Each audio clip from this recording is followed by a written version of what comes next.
We will get started. So first of all, let me explain a little bit about what CFNC is, who we are. We've always been given this option to share this with any of our audiences as we do presentations, just to make sure you understand a little bit better about who we are. We have been around as a website and as a resource for the state of North Carolina for about 20 years now. We don't do everything by ourselves. I work personally for College Foundation Incorporated, but these other 5 entities help make up the information that we're able to share on our website. We could not do it alone. So we have the partnership with all the colleges in North Carolina. We have the partnership with DPI, which is the Department of Public Instruction. All public high school students in the state make up DPI as well.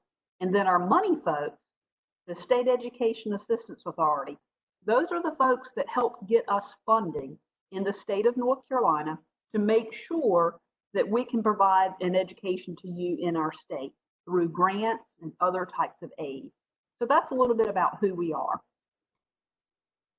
Our motto at College Foundation is helping you plan, apply, and pay for college.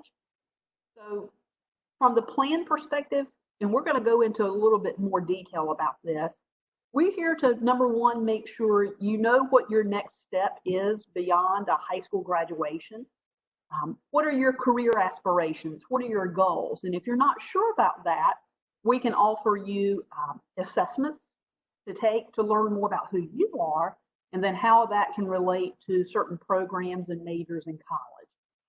We do give you the option on CFNC to apply to as many colleges in our state. We have 111 of them. And if you're at a public high school in our state, any student in North Carolina that's a part of a public high school sector can send their high school transcripts, and we'll talk more about that too. And lastly, the pay, which is of course the big thing in our state. We're here to make sure that we can provide you the best funding as possible to attend one of our colleges in our state as a student. So we'll go into more details about this as we go through the presentation. The main thing I want to make sure you understand about why I'm the one here to help give this presentation today is we're serving the state of North Carolina. We've been given the mission through the state legislature, you know, all those law folks in downtown Raleigh, to serve our students in North Carolina. And so many of what we do on our website, everything that we do is completely free. All of our services are free. From hosting the college applications at no charge to the colleges.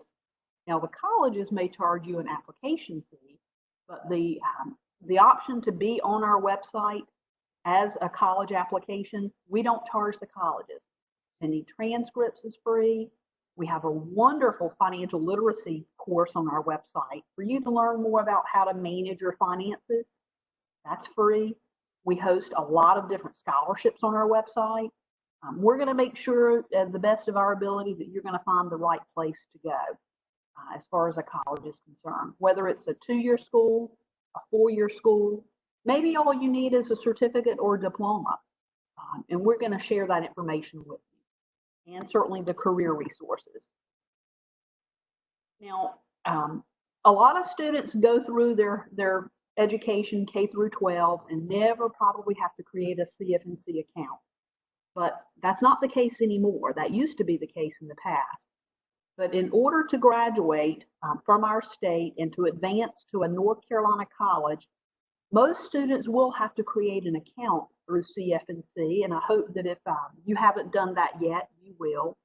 Because number one, sending transcripts, if you're applying to any of the community colleges in our state, we have 58 of them, you have to submit your application for admissions through College Foundation. We're the only way that they can receive an electronic application. That's pretty neat that we've contracted with them to do that, so to say. And the residency determination service, if you're entering college in North Carolina for the first time, and we've had this program around for about the past 3 to 4 years, we require our students in North Carolina to complete the RDS. We'll talk about that in just a second. And of course, applying to college in October, through what we call our Countdown to College. Many of our colleges in the state waive the application fee. So let me just share a little bit of information about the transcript system.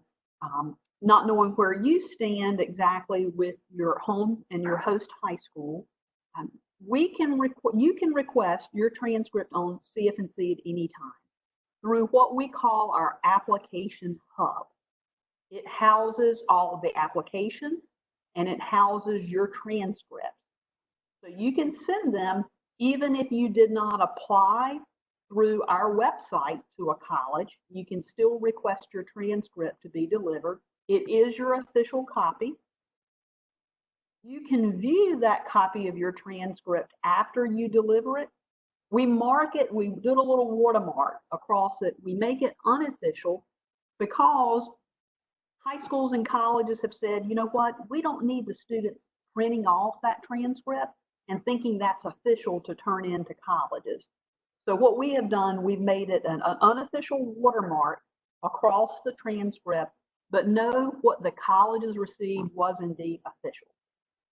And because you requested an initial transcript, we're automatically going to send your final transcript after the graduation date has been posted. So that's pretty neat about the freedom that we can send transcripts at no cost whatsoever to the student, no cost to your high school, no cost to the colleges. Now here's a little bit more information that I mentioned just a moment ago about the RDS. Why do we require students to complete the RDS interview? And that's kind of basically what it is. It's an online set of questions that once you log into CFNC, you can take. We do this because our colleges in North Carolina need to know whether the students are a resident of North Carolina, because it's going to make a difference in your admissions to the college, and it's going to make a difference in what they charge you. So if you are attending a public college in North Carolina, and that's our 58 community colleges and our 16 UNC campuses, they can only charge you if you are a North Carolina resident in-state tuition. The private schools, by the way, don't have a difference in cost between in-state or out-of-state. So the publics, this makes a big difference. And if you are eligible for North Carolina residency, then we're going to consider you for our state grants. And we manage the state grants at College Foundation. We're the ones who give them out on behalf of the State Education Assistance Authority. They've given us the money so we can give to you. So that's why RDS is super important. If you are finishing up your high school curriculum and you're moving on to college, at some point in time, you will have to complete RDS. Luckily, it's a one-time deal. As long as you're staying at that same institution, you never have to complete RDS again. Right? And I mentioned earlier about the Countdown to College. I'm not sure where you are in the admissions process, but know that even down the road, if you're thinking about applying to another institution at a later time, you can still participate in this event. So in October, we have what we call Countdown to College, where we focus in the state in helping your mentors where you are, school counselors, whomever it may be. We hope that they push you to do three things. Number one, do your RDS. Number two, complete your FAFSA, which is the free application for federal student aid, the form that you must complete to know if you can receive financial aid. And number three, complete college application. But in the week of October 19th through the 23rd, most of the colleges, most of the private schools, and the historically Black colleges and universities of those 16 UNC campuses, most of them, they'll waive the application fee. You know, application fees can be pretty expensive. They can range from $25, $30 all the way up to $100, $120. So if you're having to pay out of pocket, now if you're already qualifying for a fee waiver, then you're good. And you can certainly apply anytime, even way before October 19th. But if for some reason those application fee waivers didn't apply to you, then you could use this opportunity to save a lot of money out of your pocket, not having to pay application fees. We think that's pretty neat. All right, so let's go into a little bit more detail about the FAFSA process. So if you're ready to enter college, whether it be this fall or next fall, whenever it may be, and if you've never done a FAFSA, you have to complete your FAFSA. At FAFSA.gov, this is a federal form through the U.S. Department of Education, those folks out of Washington, D.C., and you will enter a whole lot of information about yourself and parents or perhaps other family members if they provide help to you financially in order for us to see, can you qualify for assistance? And we're going to talk about the details of that too. Now, before you can complete the FAFSA, and if you haven't done this already, if you are in the stage of entering college in the fall, you will need what we call your FSA ID. It's your Federal Student Aid ID. Here's the web address that you can get it. And it's important that you do this for several reasons. Number one, it's going to help you log into your FAFSA. Number two, when you're ready to submit that FAFSA, you have to provide a signature. Now, obviously, you can't sign a computer screen, so you're going to sign it with what we call your FSA ID. It's a username and a password that you create to electronically sign your FAFSA so that it can be submitted and the Department of Education can process it, and then it can be sent to the colleges. You can put up to 10 colleges, by the way, on the FAFSA. So when you submit it, it will go to all the 10 colleges or up to the 10 so they can begin processing it as well. So when is the time frame of this process? As early as October 1st of every year. So if you're going to be returning to college from one year to the next, you have to make sure soon after October 1st that you complete your FAFSA.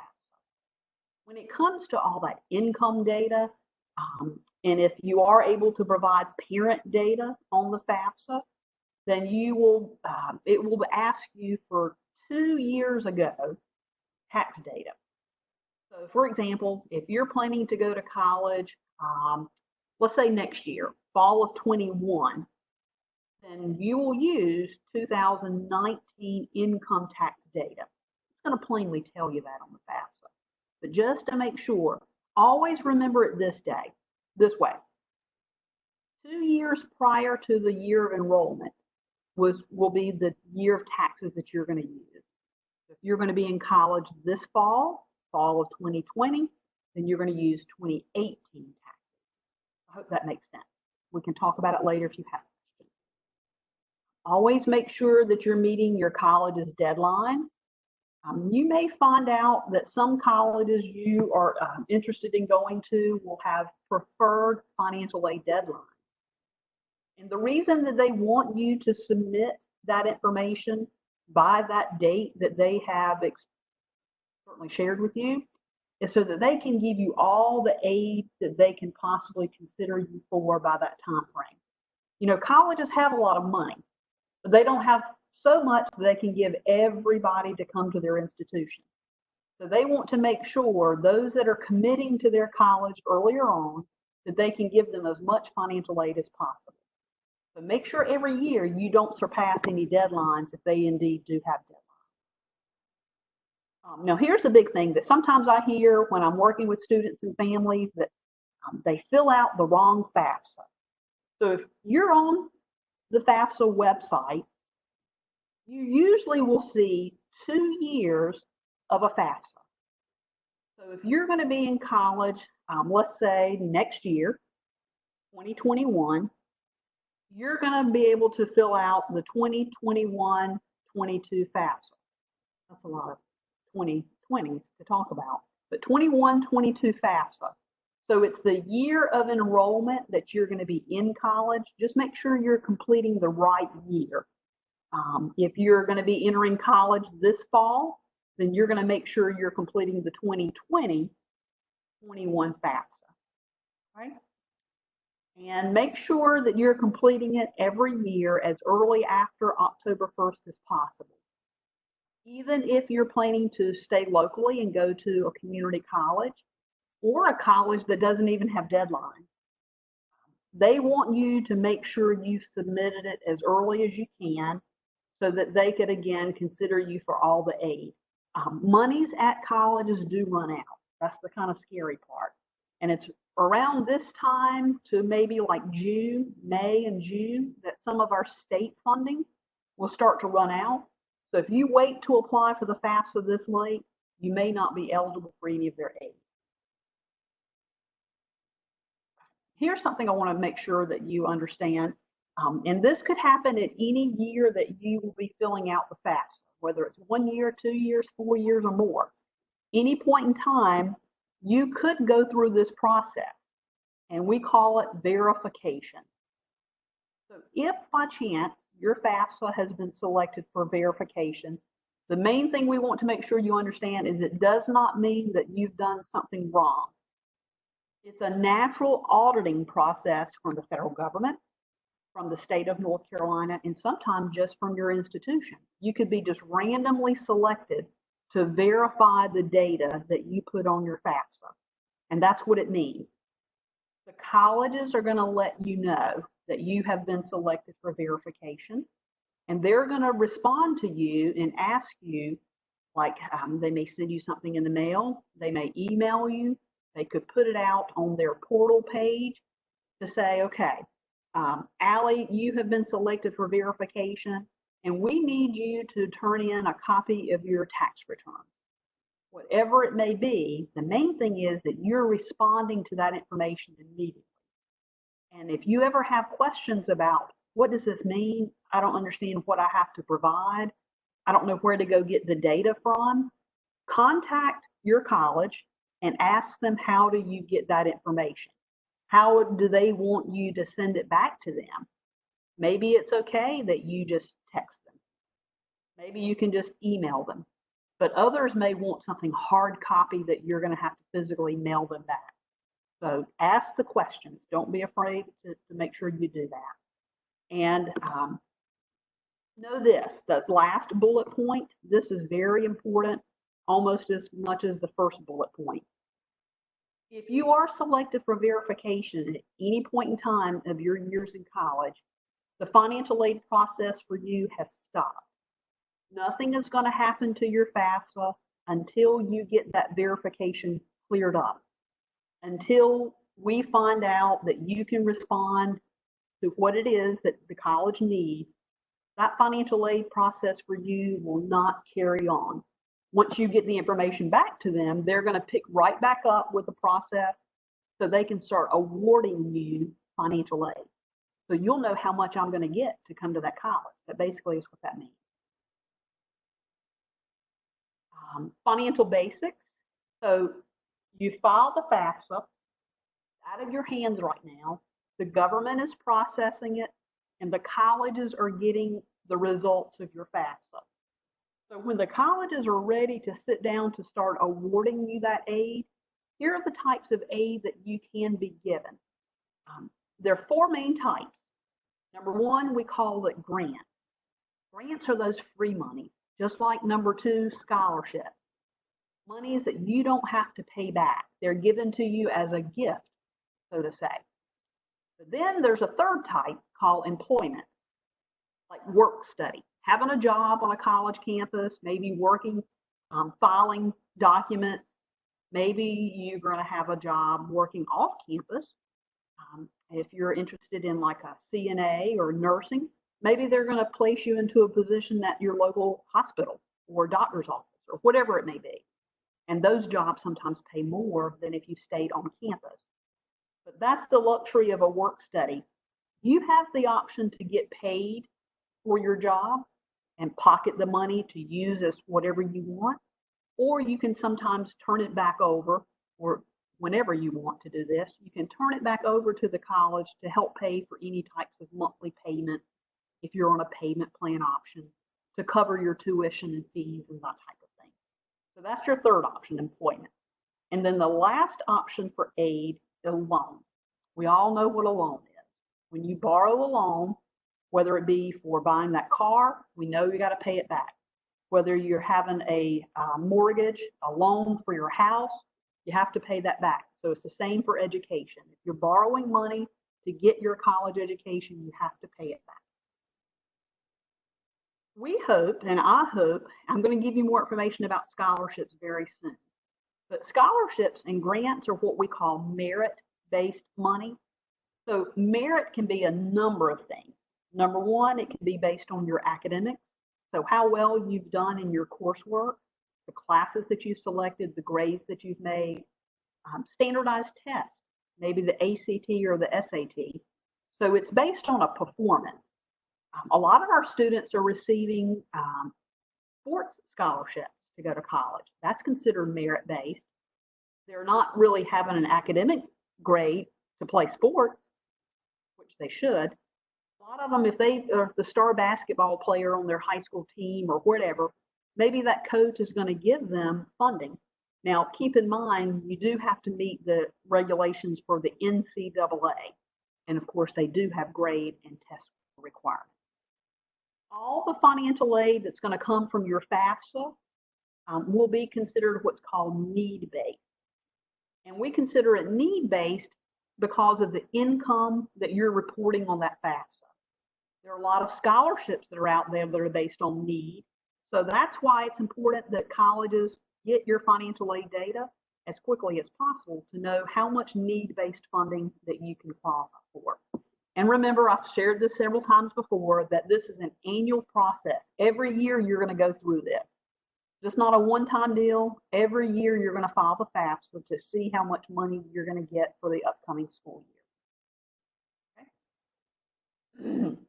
So they're ready to sit down. The colleges are now, they've got your data, and they're ready to start awarding you aid. So here are some monies that we have from the federal government, our national government at the Department of Education. You may have heard of the Pell Grant before. The Pell Grant is the largest grant in our nation, and it goes to the students that are most needy. So they qualify based on low to no income of their household. And then we also have a second grant called the SEOG. It's the Supplemental Educational Opportunity Grant. This is a much smaller grant program because the colleges don't get a whole lot of money for this program. So they spread it kind of thin among all the students who qualify. We've already talked about the work study. There are two different types of work study, the federal program, or you could also have what we call an institutional work study job. So that's a job that you're getting paid from the budget of the college. You're not getting paid federal funds from the Department of Education. The college within its own budget is paying you to have that job. So that's the difference between regular and what we call federal work study. And here are the information about the loans. We won't go into a whole lot of details about the loans unless you have questions about them, but this is the main thing I want to make sure you understand. All students, if you are dependent upon a parent, or even if you are independent, you're guaranteed to receive student loans from the federal government. The William D. Ford federal program is from our federal government, and it's the best loan to have. Why? The interest rate's the lowest. So we have two different types. Your student loan is called the Stafford loan, and there are two different types of Stafford loans. The subsidized is where the interest will not accrue on your loan while you're in college. The government pays that for you. So no interest is coming on your loan. And of course, any type of loan, whether it's be for that car or for that mortgage, because you're borrowing the money and paying over a period of time, you know, that banking institute or whomever it is going to add interest. Well, the good thing about the education loan, if you're receiving the subsidized, no interest is coming on to your loan while you're in college. Now, the unsubsidized is just the opposite. That means interest will accrue when that money is put on your student account while you're in college. That money will continue to appear as you are progressing through college. So let me see. We have a question. How do we see the amount that the college you're attending is offering you? That's a good question, Ms. Gooding. I'll share that with you, the answer. The colleges are going to send to you what we call an award notification. So usually it's around this time of year in the spring, anytime from April, May. Some colleges may do it as early as March. So if you had already filed your FAFSA and they have all the information they need to know to start awarding you the aid, you should receive something in the mail. For first-time college students, most colleges still like to mail something to you so you have a hard copy. And they also may send it to you via email, or they may put it on your college portal. And the best example I can give is like ECU, for example. You know, they have their, what would they call, their pirate port. So they're going to make sure that you get it in a number of ways. So they'll itemize for you all the different types of grants or scholarships and the amount of those grants and scholarships and loans or whatever else it may be. I hope that answered your question. Yes, ma'am. Thank you. You're welcome. Thanks for asking that. And I will share with you really quickly before we advance to the next slide that if you are dependent upon a parent or parents, your parents can qualify for a loan too. Now, as you see, their interest rate is quite a bit higher than yours.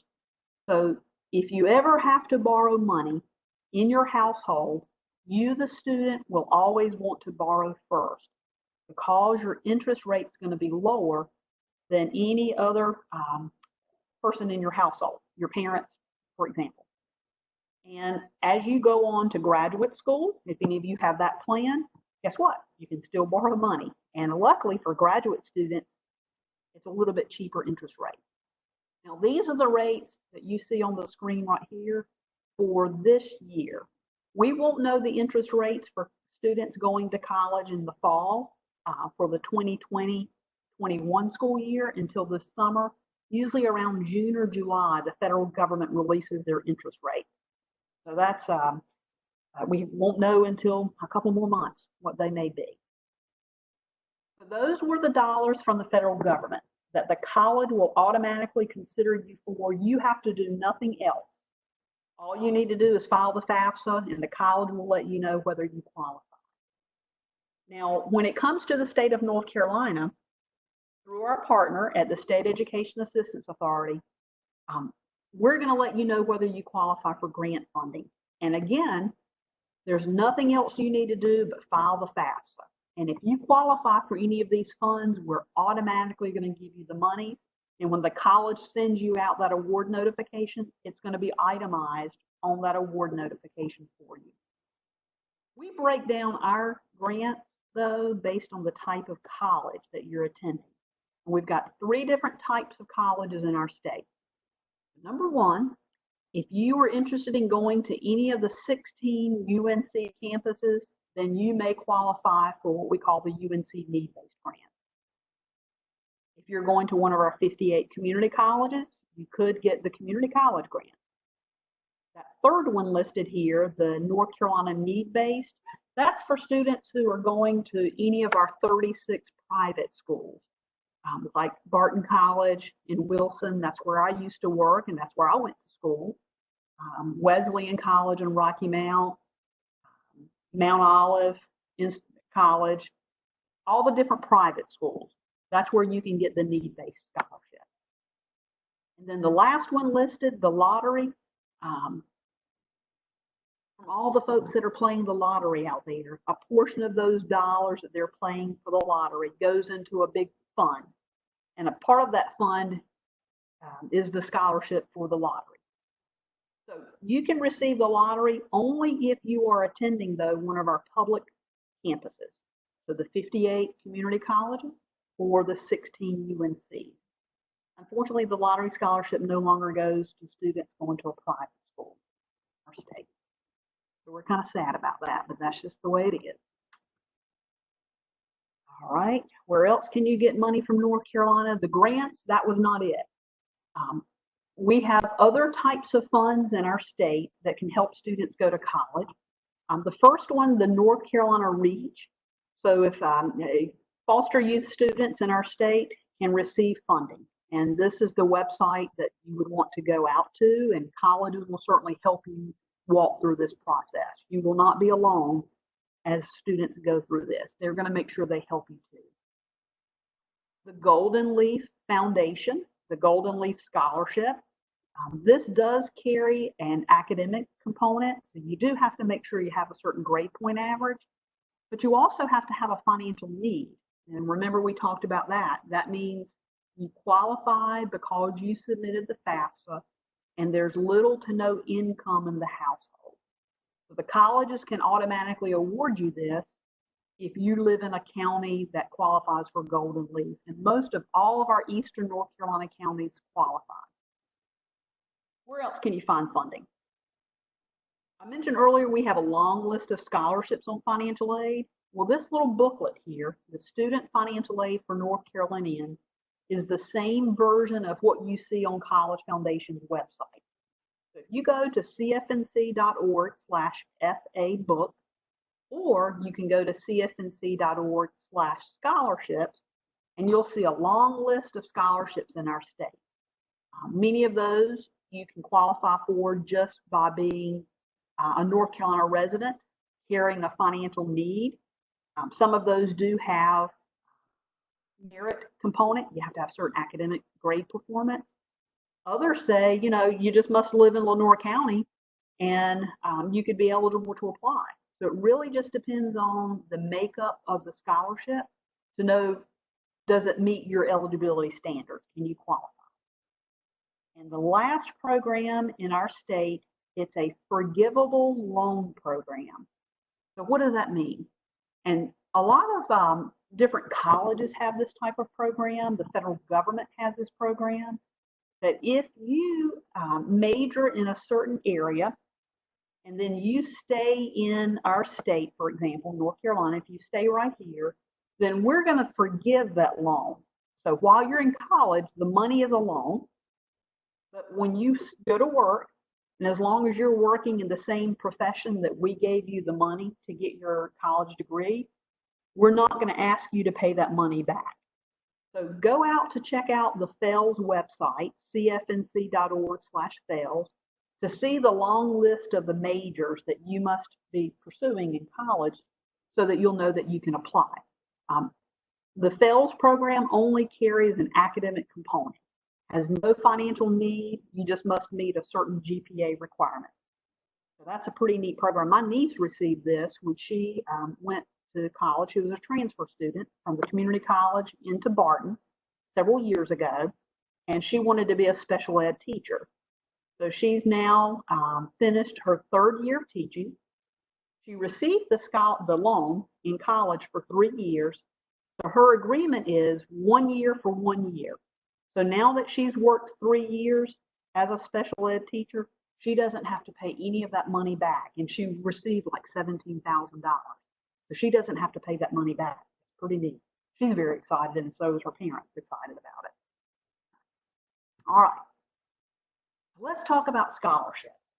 Scholarships are huge. I know you hear about this all the time. This Washington probably promotes this for you. There are 4 main areas that you can find scholarships. Number 1, local, right there in your back door, right there in your community, whether it be Lenoir County or whatever county that you may be from.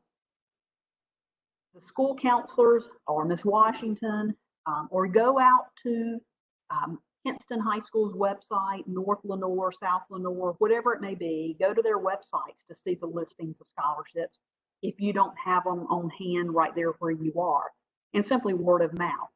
So, you know, local companies like the Lions Club, it could be local churches, local workplaces, businesses may have scholarships. So you want to look into those. Most of the local scholarships become available in the spring of every year. So like right now, from maybe like January, February, March, April, they're becoming available. Secondly, state scholarships. And I've already shared that with you the last slide. To find the list of the state-based, go to our website or go to that cfnc.org/FA-book. And you're going to see the long running list of scholarships. I think we have about 85. of the scholarships listed there. Thirdly, institutional scholarships. So reaching out to the colleges that you may have plans to attend and finding out what types of scholarships they have. Now, it really depends on the type of college that you're attending. If you're going to a smaller school, they'll say the community college or a smaller private school, quite often they may automatically tell you, hey, here's the list of scholarships we have right here at Mount Olive. Here are the scholarships we have at Lenore Community College. Apply for any that meet your eligibility standards. Or you may be going to a bigger school. Let's say it's NC State, North Carolina Central, Elizabeth City State, and they can't reach out to every student to say, hey, have you applied for this scholarship?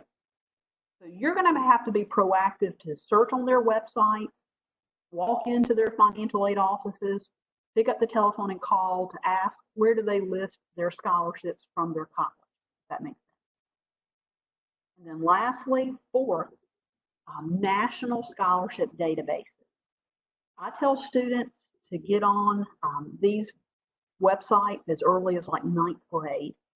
So 9th, 10th, 11th, 12th graders, it doesn't matter. Any level of high school, I tell them to go out and get on these websites. College Board is the biggest one. Their scholarship program database is called Big Future.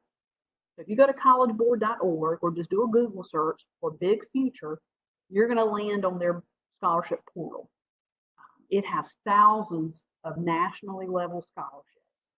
And here are some other websites: Unigo, KPEX, FastWeb, College Greenlight. I'd say get on them at 2 or 3 of these because they're national. You're gonna see that they start repeating themselves from one database to the next. So, and not just for the first year that you're going to be entering college. At any point in time you're in college, you could still be eligible as a continuing student for national scholarships. So don't give up on applying just the first year. Keep applying. Here are just some scholarship tips we like to share with students. First of all, make sure you're eligible.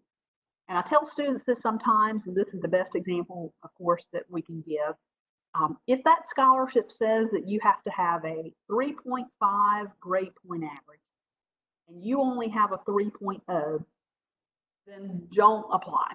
You're not meeting the eligibility standards. Or they may say, you must be a nursing major to apply, and here you are an education major. You want to be a teacher.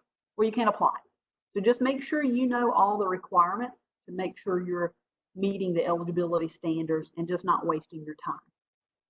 A lot of the scholarships may ask you for a prompt to write about something, like a personal statement.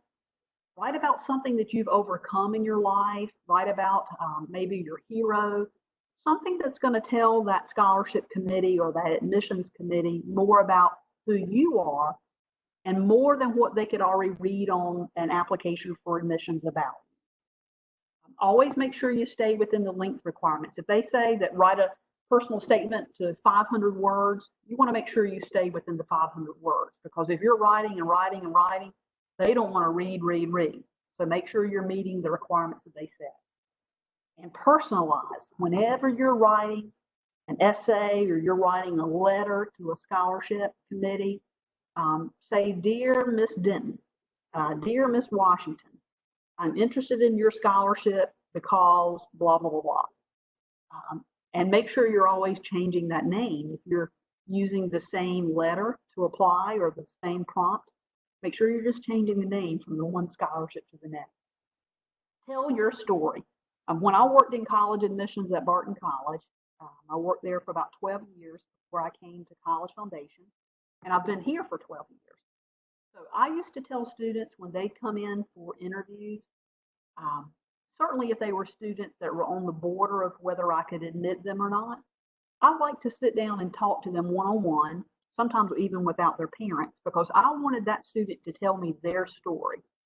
Tell your story or tell a story about how you've come to be where you are, what you have overcome, what your goals in life may be. Maybe it has been a challenge that you have faced. Whatever it may be, tell your story. make sure you're letting that scholarship committee or that admissions committee know that you're the best person for that scholarship. You're the best candidate to be admitted to that college. As you're reading and you're writing, reread and read again. Any type of personal statement or essay, have someone to proofread it. Double check your spelling. Always read the instructions. That's important. And remember, again, this is not just for the one-time deal as you're entering college. Every year that you're going to be in college, keep applying for scholarships, even if you want to go on to graduate school one day. It's always a year-round process. I mentioned earlier that a lot of the locally based scholarships come available in the winter and the spring, but there are going to be scholarships that are open all year. So I tell students all the time, get a calendar or whatever best method, your phones, and keep a log of when those scholarship dates are due. So you'll know that you don't surpass any of those deadlines. And if you're receiving a scholarship at a college, find out, is it a one-time deal or can it be renewed every year you're in school? I saw that all the time when I worked at Barton, that other colleges would award scholarships, but they wouldn't tell the student up front if that $10,000 scholarship was a one-time deal or whether it could be renewed. So now let's say it's up to eligible for $40,000. So always make sure you know whether that scholarship is one time or renewable as long as you meet requirements. Okay. Are there any questions from anybody now before we kind of take a turn to other resources on the website? You can write it in the chat feature or just speak out and ask me. Any questions? Okay. So we'll move on and we'll wrap up then, and then certainly have the time for questions at that point. I keep hitting my slide here. So other resources on CFNC's website. I told you from the very beginning, our slogan at College Foundation is helping you plan, apply, and pay for college. So right now, this is the look of our website. We're rolling out a brand new website this summer. So I may show you, if I have some time, some slides of what it's going to look like. But the main thing is that when I'm ever in a classroom working with middle school students or high school students, the first thing I talk about is, what are your goals long term? Where do you see yourself? What types of career or job do you see yourself in? Now, when I was in 7th grade, I thought that I was going to be your next TV news reporter. I love WRAL News, WITN News. I thought that I was going to be that reporter that you're watching right now on the news when you see it. As you see, I'm not. But I learned everything I needed to learn about how to become a reporter, how to become a news anchor, how to go out and record video and shoot commercials. I learned all of that when I went to college. But I had a one-track mind. Ever since 7th grade, I never thought about any other possibility. I never took a career assessment. But back then, we kind of really didn't have that. And we didn't have all the luxury of technology like a CFNC back then. So I just never thought about possibilities. But you've got the world at your fingertips of what you can become. You really do. And I want to make sure you understand that through some of the resources on our website, like the Exploring Careers. We've got 2,000 career profiles in our website, 2,000 possibilities of things that you can become one day. And here's a great resource. Under the Plan for Career section, we have what we call Know Before You Go. Our state legislature, about 2 years ago, I think it was, said that we must advertise to our students in North Carolina information about the top 30 occupations based on 10 years out. So we've provided this data through the year 2026. We started it in 2016. That here are the jobs, and you can click on this when you go to the website, that's going to have the greatest outlook for jobs, for careers. So if you're kind of thinking about, I don't know what to do, I tell people all the time, hey, go to this page and look at the top occupations about what you can become one day. And the other thing is the reality check. And I see, I I have a question, Allie, and I'll answer that. Reality check is a feature that you can walk through and plan out the type of lifestyle that you lead. And will you be able to meet your lifestyle based on a career goal, depending upon how much money you need to live that lifestyle? So it's kind of fun, it's kind of neat. So play with that too. And yes, the question here is, will there be a copy of this information? Absolutely. I'm going to send you the recording, and I'm also going to send you a copy of the PowerPoint. I'll send it to Ms. Washington and let her share that with you if that's okay. Is that okay? All right. Thank you. So we'll move on. When I mentioned about the career assessments, if you've never had the opportunity to take an assessment to figure out who you are and the types of careers that match who you are, I would recommend these. The interest profiler and the career key. They're the same type of assessment that gives you the same results, but the career key is a little bit shorter than the interest profiler. So we're going to ask you a lot of different statements. We're going to ask you some questions to tell us a little bit about who you are, so we could figure out what your interests are. And this is based on what we call the Holland Code.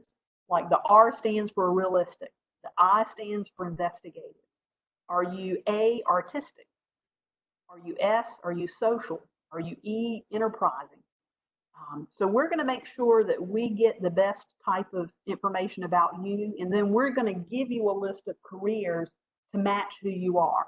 And that may guide you in your next steps of a career or college plan. And the other assessment that I recommend to students is called the Career Cluster Survey. I know right now in high schools, high school students are taught about the 16 national career clusters. It is a group of careers that fit one type of area.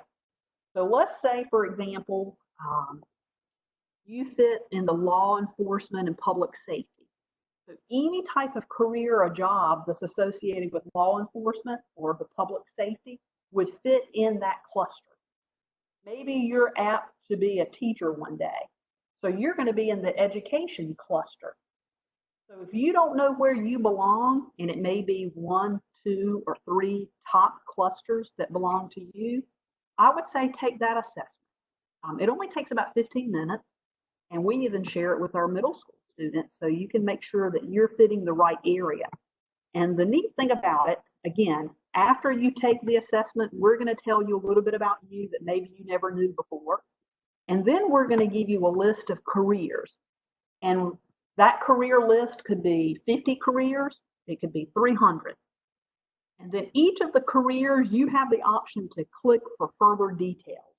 And like this is an example of a chef. For all of the careers, you're going to see these headings right here on the left, these tabs. Like, what does a chef do? Is this for you? Meaning, do you have the interest? Do you have the morals, the skills to become a chef? What type of education do I need beyond high school to become a chef? How much money can I make being a chef? So all of these things we're going to provide to you to make sure you're fitting the right type of career goals. So that's pretty neat. And the second part of the steps of searching out for colleges is the college search. I told you earlier that you could do this on our website. We have 111 colleges on our career search feature. So you can search for colleges and universities in North Carolina, or you can search for colleges outside of our state. So we do give you that option too.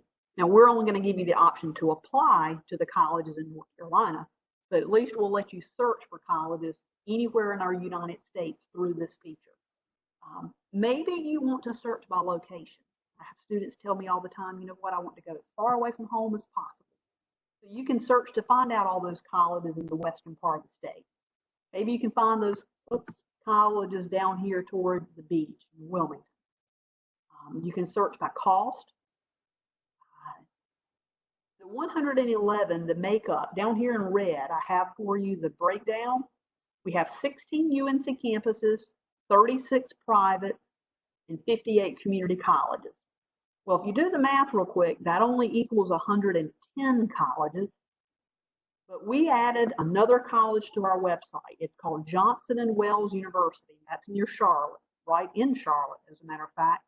They're not yet one of our private schools, but they're very similar to a private school. So we've allowed them to be on our website too. So play with the college search to get a better idea of what types of colleges are going to fit you. I think you'll like it. And one of the last things I want to share with you is our financial basics, the financial literacy. And what does that mean? Financial literacy means that you're learning how to manage your money. You're learning how to manage your finances, because as you grow older, like me or Miss Washington, we've had to learn a whole lot about finances that we have had to learn the hard way. We have been taught by our parents or our family members and friends, but some of this we never learned to begin with. And so I've learned a lot by taking this class. It's called Financial Basics for High School and Beyond. We offer it to all of our high school students, 9th grade and higher. To any college student can take it as well. So you would actually open up registration. You would open up an account. This has nothing to do with your login to CFNC. It's a totally separate registration because we don't own this product. We have a third-party vendor that provides it to us on our website. So we offer 15 mini topics. You can take in any order that you want. And the neat thing about it, it does provide a career and technical education certification credential for you. Here are the topics.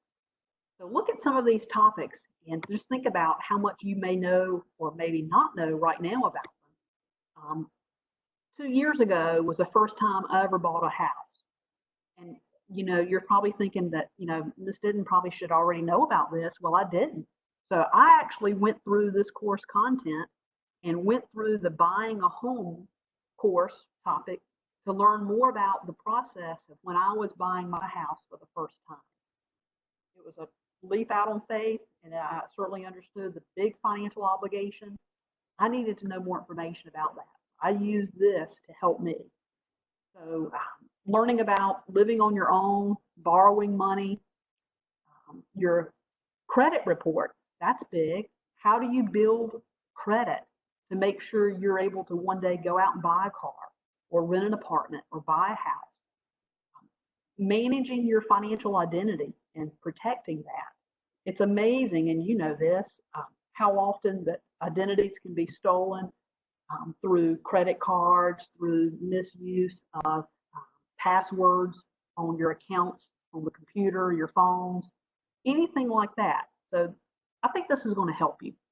And a really, really neat thing about it that I don't think I share here, let me make sure.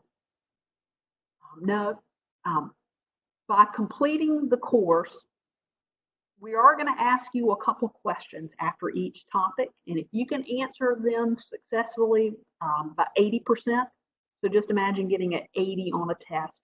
If you can score at least an 80 on this course, we're going to enter you for a scholarship drawing. $500. We award 2 or 3 scholarships every May. And you have in between now and Friday or Thursday to complete the course to be entered into the $500 scholarship drawing for this year. We do allow students to reset their course every year. So every year you have the option to win $500 more and simply learn from the course. That's the main thing. We want to make sure you're understanding all of your obligations and advancing in life through the course content. Any questions about that? I'm going to really pass through this really quickly because we're at the end of the presentation and it's just before 2 o'clock. So I want to share you because I told you early on that we're getting a brand new website. If you go onto our website now, if you've already been on it to play around, the new look of our website will be nothing like what you've seen right now. It's been a long time in the making. We're ready to advance to make sure that we're meeting the needs of students and parents and school counselors and everyone else who goes to our website. So we're changing the format. So this is kind of the new look. The new homepage of CFNC will kind of look like this, and you still have the tabs like plan, apply, and pay. But it's going to look much fresher than what we currently have. We're certainly outdated. It's time for us to move on. We're going to have a dashboard where anything that relates to you and the things that you have done on CFNC will all be saved under your personal dashboard. We really like that. It could be your college plan. It could be all the colleges that you've been researching on CFNC and you save them. So you could come back to your dashboard to have a quicker look. Maybe it's going to be the colleges that you've explored and you're going to search for more. Maybe it's going to be your favorite majors or programs that you save. And again, you know, never mind these words. This is just a placeholder for what it's really going to look like. The career options are going to change because we're going to partner with the Department of Commerce in North Carolina, which is called nccareers.org. If you were to go out there now, you can see a live website. Both of us are at the same time rebuilding our website, so our careers are going to become one. So if you log on to NC Careers, you're going to see the same information if you logged in through CFNC. So you'll see that we still have the career cluster survey. We still have the interest profiler. I told you earlier more about the 16 national career clusters reality check. All of it's going to be similar, but it's just going to be a brand new look and a little bit more robust than what we have right now.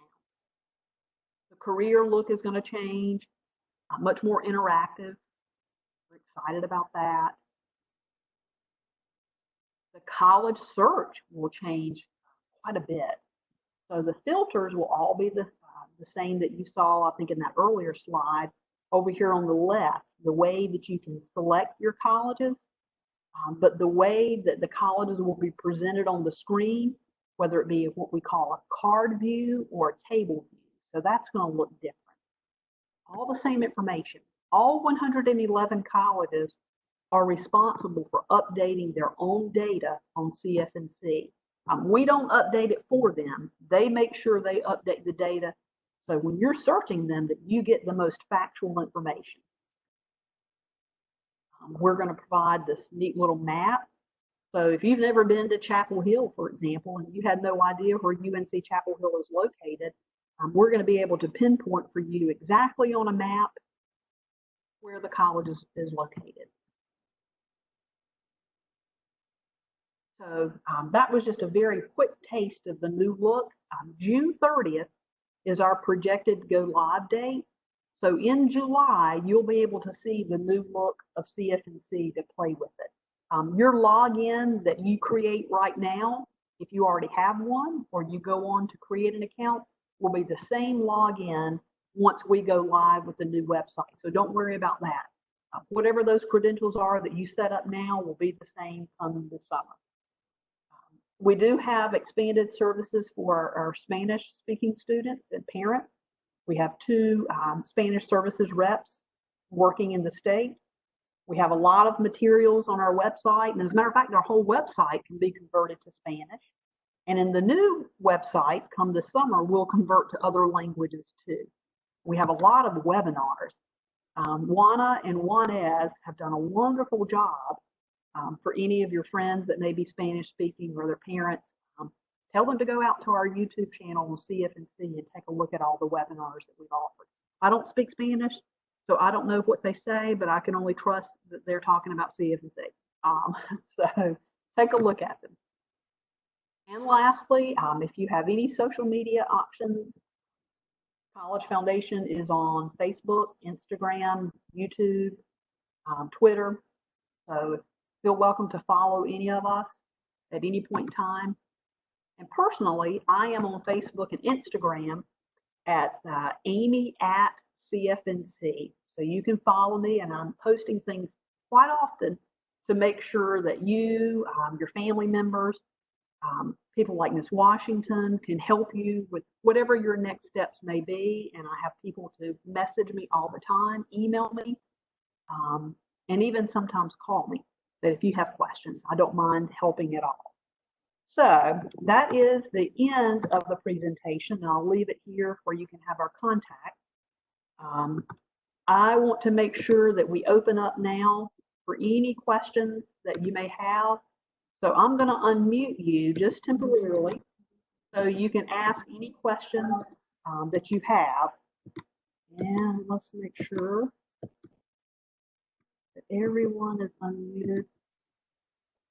And if you're not able to